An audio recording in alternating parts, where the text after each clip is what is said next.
Olá, pessoal. Bom dia para vocês. Eu vou apresentar um trabalho aí para a 27ª semana de tecnologia metroviária. Foi um trabalho que a gente desenvolveu na Companhia da Metropolitana de São Paulo e a gente titulou esse trabalho de Preditivas de Falsas Ocupações, PFO. Esse trabalho ele foi elaborado aí por mim, né, e pelo nosso coordenador também, com grande participação, Marco Aurélio.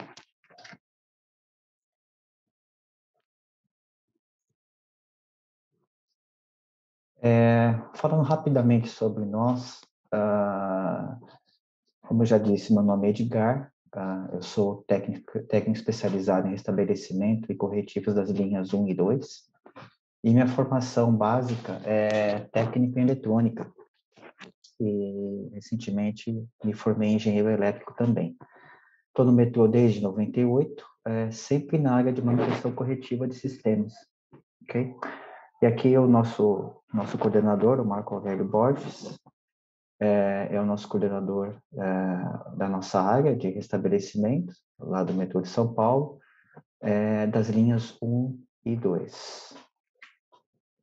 Bom, iniciando aí a nossa apresentação, os nossos trabalhos aí na área de manutenção, sempre motivados pelo o nosso plano estratégico, as diretrizes básicas apontadas pela nossa direção de operações, né? Então, a gente tem um dos pilares como o desempenho, a cordialidade, que é algo que a gente vem trabalhando muito forte, a questão da qualidade de atendimento ao passageiro, o custeio também, e, é claro, oferecer um serviço de qualidade para o nosso passageiro.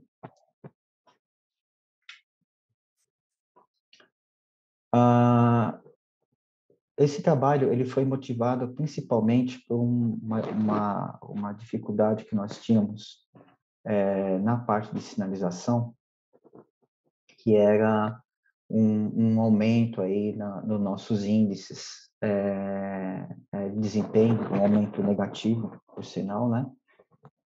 Que a gente enfrentou no mês de 2020. Então, a gente sempre com esse objetivo de mitigar esses tempos, né, que são tempos de interferência gerados pelos sistemas de sinalização. Após um estudo nosso, junto com a engenharia de manutenção do metrô também, a gente percebeu que 80% dos tempos de interferência na viagem do passageiro eram geradas pelos sistemas de sinalização. Isso aí, é claro, a gente já desconfiava, né? Só que a gente, com um estudo um pouquinho mais aprofundado, a gente realmente concluiu esse problema, ok? Bom, basicamente, esse indicador ele era afetado por uma falha, né, um sintoma que é conhecido aí pelas áreas de ferrovia e metroferrovia também, né, como falsa ocupação. Então, na verdade, é uma falha na função do sistema de sinalização, né? Que, na decorrência dessa falha, ela vai para uma situação mais restritiva, que acaba gerando aí uma falsa ocupação, ou seja, o sistema ATC, ele passa a, a considerar uma falha nesse sistema de sinalização como a presença de um trem, por exemplo, né? Então, isso acaba gerando, obviamente, uma interferência, uma diminuição da velocidade dos trens e afetando, consequentemente, a qualidade do serviço que a gente oferece para o nosso passageiro, né? Aqui estou mostrando rapidamente, né, que o nosso sistema ele das linhas 1 e 3 ainda é por bloco fixo, né, é o ATC bloco fixo, em que nós temos caixas à margem de vias, ao longo de todo o trecho aí da linha 1 e da linha 3, ok?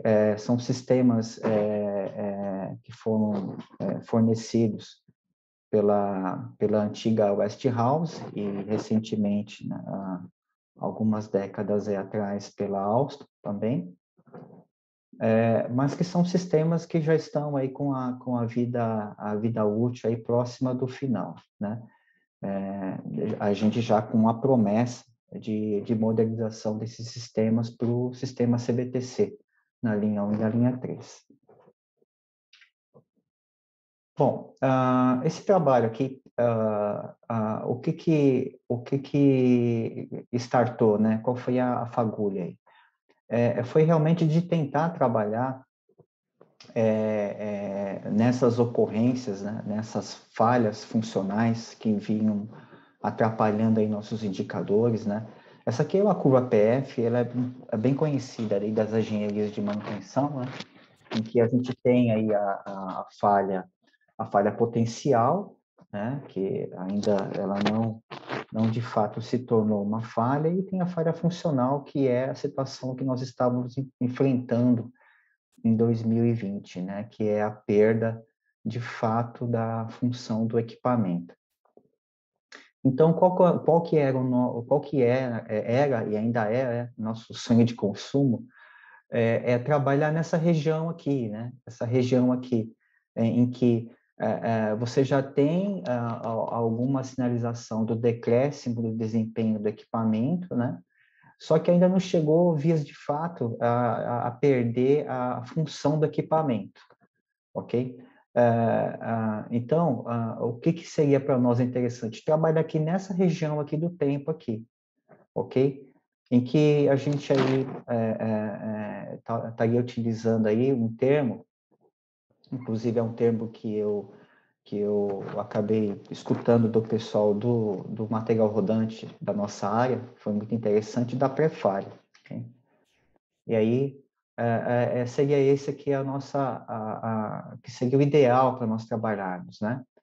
Então, a gente começou a tentar verificar, né, e pesquisar de que forma que a gente poderia fazer isso,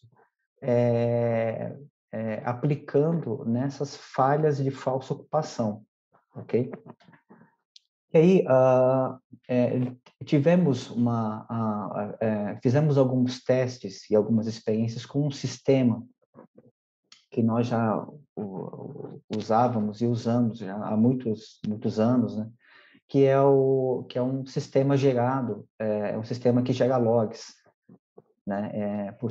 São servidores que ficam lá no SCC, que é o Centro de Controle do Metrô, CCO, e que eu eventualmente faço essa busca de logs. Tá? Esse sistema é um sistema que abarca não só logs do sistema de sinalização, assim como assim como logs também dos sistemas de alimentação elétrica. Só que esse sistema, apesar dele gerar muitos dados, ele é um sistema não vital, porque ele está vinculado ao ATS do CCO.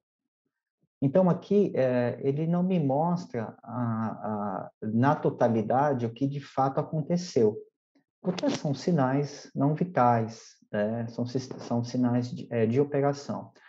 Mas, mesmo assim, a gente viu a possibilidade, né, a oportunidade de usar esses dados para tentar trabalhar naquela zona da pré-falha dessas falsificações.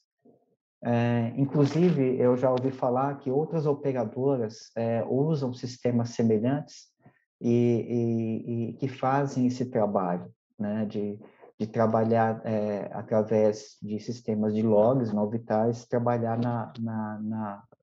considerando a curva da PF, né, naquele trecho antes da falha, naquele tempo antes da falha, da pré-falha. O problema é que quando a gente fazia um filtro, buscando esses eventos de falha, né? Inclusive, eu não sei se dá para vocês enxergarem aqui, o próprio sistema já fala que é uma provável falsa ocupação, né? É uma provável. A questão é que esses alarmes, por diversas razões, algumas inconsistências de rastreamento, alguns trens que ficaram estacionados, eles geram, uma parte desses logs são falsos positivos de falsa ocupação, né? Então, quando nós fazíamos esse filtro diário, o que vinha para nós aqui?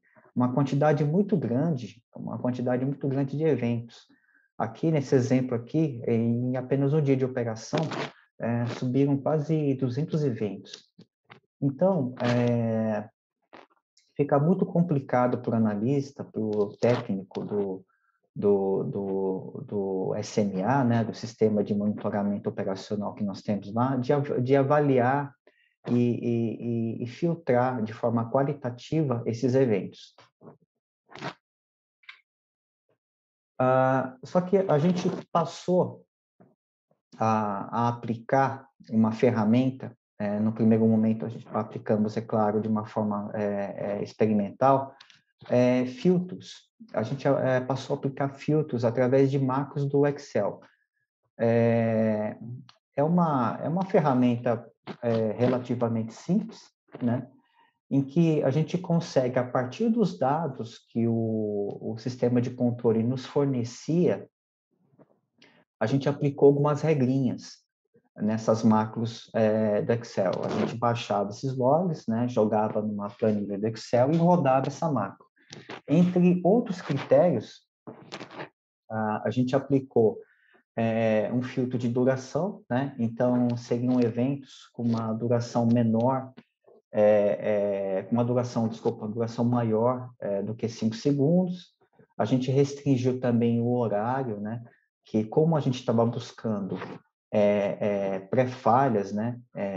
Indicativos de falsa ocupação que ainda não estaria afetando a operação, mas dentro do período do horário comercial, né?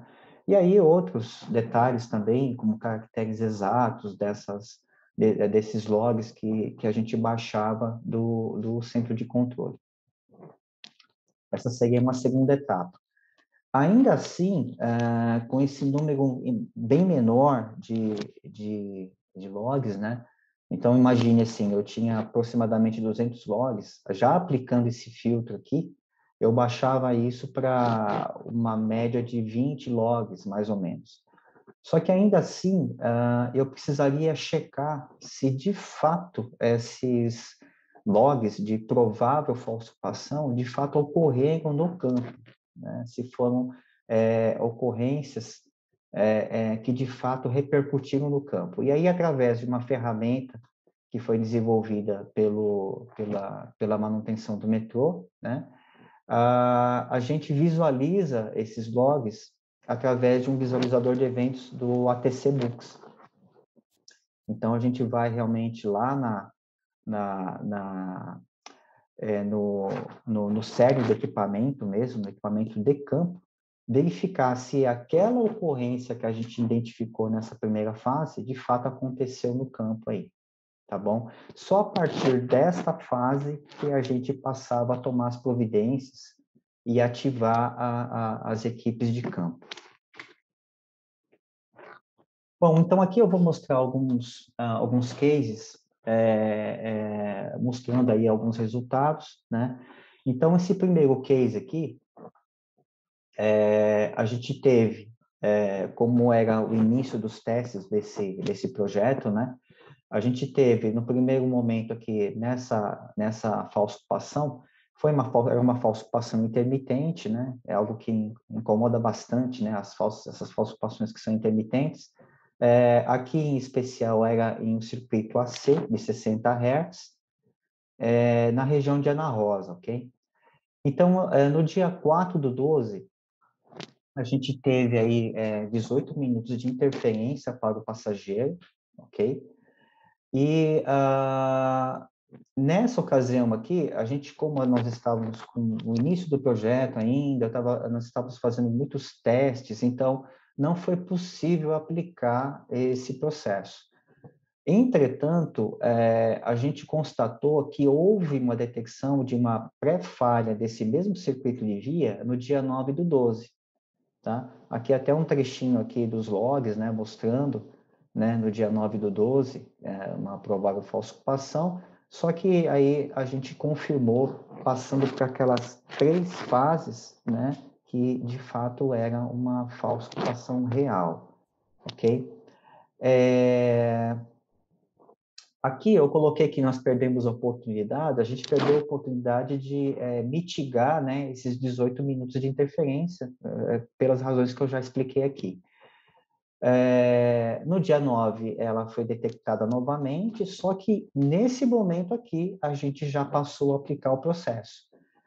A gente passou pelas 3 fases, confirmamos que era uma falsa ocupação real, que ainda não tinha afetado a operação comercial, por ser uma falsa ocupação de curta duração, só que essa curta duração ela é detectável pelo nosso processo. E aí nós fomos lá com as equipes aí de via permanente, com as nossas equipes de preventiva, fizemos um pente fino no circuito de via e foi detectado de fato aí um problema em uma conexão que nós chamamos lá de S8, um pino S8. Ele estava com indícios, né, mostrando resistividade em relação ao trilho, e que justifica, né, estava justificando a intermitência das falsas ocupações de circuito de via. Foi feito o reparo, a gente passou a acompanhar depois de algum tempo esse caso e essa falsa ocupação e mesmo a pré-falha não voltou a ocorrer, ok? Aí um segundo case foi uma pré-falha de falsa ocupação. Aqui, no caso, não gerou interferência operacional para o passageiro, porque nós já estávamos rodando o processo, né? Então, nesse caso aqui foi uma falsa ocupação em bloco de circuito do tipo AF, né, audiofrequência, na região de Santana, no dia 4 de janeiro deste ano, ok? Ela foi confirmada pelos processos que eu já mostrei para vocês aqui, que foi uma pré-falha real no circuito de via. E, novamente, nós acionamos, né, as equipes de manutenção no trecho, e foi detectado lá, né, que nós tínhamos guias deterioradas nas caixas de via. Então, aquelas caixas que eu mostrei lá nos primeiros slides lá. E isso estava gerando ruído em um dos cartões transmissores, né? E, de novo, né, essa preditiva, essa pré-falha não afetou a viagem do passageiro. Então, aqui alguns sinais que nós coletamos lá durante a medição da inspeção, né? E as guias deterioradas da caixa margem de via, ok? Aqui, nesse caso aqui, foi um case de sucesso, aí a gente conseguiu trabalhar naquela zona ali da curva TF no campo pré-falha, né? Então, essa atuação, ela evitou que esse defeito ela se tornasse uma falha funcional de fato aí, interferindo na qualidade do nosso serviço para o nosso passageiro. E aqui mais um case, foi uma pré-falha detectada em circuito de via tipo AF novamente, foi na região de Ana Rosa, ok? Aí está aqui a sinalização de Ana Rosa. Foi o circuito, a gente tem essa nomenclatura, um ES20, onde foi encontrada, nesse caso aqui, uma antena receptora com valor ômico alterado. Então, vejam só, né? Era uma antena receptora de circuito de via que ainda não estava apresentando uma falha funcional. Entretanto, ela já estava apresentando um defeito, né? Com alterações nas características elétricas dela, ok? Também, esse caso aqui não chegou a gerar degradação do serviço, nós conseguimos nos antecipar e programamos uma atuação após a operação comercial. E aqui uma imagem, né, com essas antenas, são antenas que captam o sinal da transmissora para fazer a detecção de circuito de via em bloco na região de Ana Rosa, que é mais um caso de sucesso aí, muito legal. Pessoal, então aqui, quais foram os resultados, né, e próximos passos, ok? Bom, a gente constatou, depois de estatística, de alguns cálculos, que esse processo, ele evita até 70% de falhas funcionais no estágio pré-falha. Então, de todas aquelas estatísticas, daquelas interferências que eu tive em 2020, e daquelas que eram geradas por falhas em sistema de sinalização, eu consegui evitar em 70% a partir do momento que eu passei a aplicar o processo, ok? Que foi basicamente o primeiro trimestre de 2021, ok? Houve uma melhora dos indicadores de 2021, né? Foi realmente consequência do trabalho. E quais são os próximos passos? É a gente deixar esse processo um pouquinho mais automatizado.